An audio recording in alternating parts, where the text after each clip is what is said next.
Hey, this is Dale's quick tour of PolicyMap. This is a new database that the Marriott Library or the University of Utah libraries has access to. First caveat I discovered, so I've got something like an ad blocker or something like that in that browser, but this is also Chrome. I don't know, maybe it would work in Firefox. One thing going on is if you go in and you don't see a map of the continental United States, you may have to try a different browser because it's not working.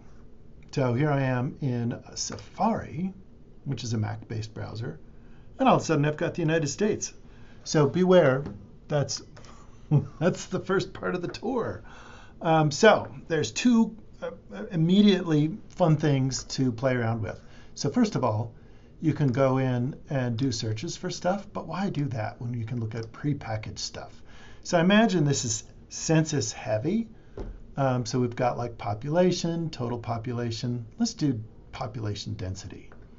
And what it'll do is you can mouse over and you can see the number of people per square mile. I think New Jersey has like the most. So US Census data. But there's these cute little things in here that have been embedded that are not US Census data. So like people that eat food at home or away from home. So it's like computer or consumer information. So, whoa, the average amount spent on food away from home was $4,500 in Tooele County. Woo!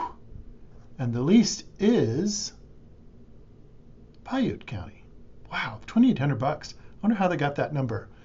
So again, with every data that you see, you always have to fall back on your like, oh, that's a lot of money. Does that make sense? How did they categorize that? Where's that data coming from? So this is where you would go into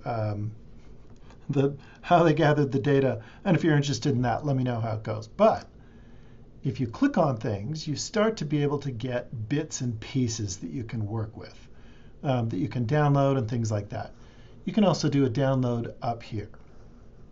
But there's housing, lending, a lot of this stuff you would find in other databases. We have one called Social Explorer, which does very similar things. But let me show you something cool. Man, I just can't help but keep on clicking on these things. I'm like a victim. I'm being consumed. If you go way over here, you can download things or you can upload. But if you go to reports, this is where you can pick a geographic area.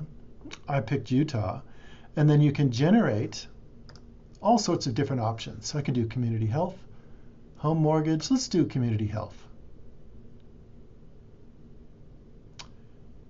And so I picked Utah, but up here you could pick any number of places. So let's do Salt Lake City. And again, a lot of this pulls from census data, but what it'll do is it will give you a nice textual report with some graphic goodies in there. And it'll give you all this information compiled from a variety of sources.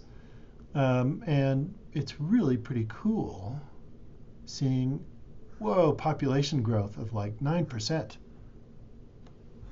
My phone just turned on. So again, there's a fun database to cruise around in, look at demographic data. There's some consumer information as well. One of the competitors for this is another database that we have called Social Explorer. This has been Dale.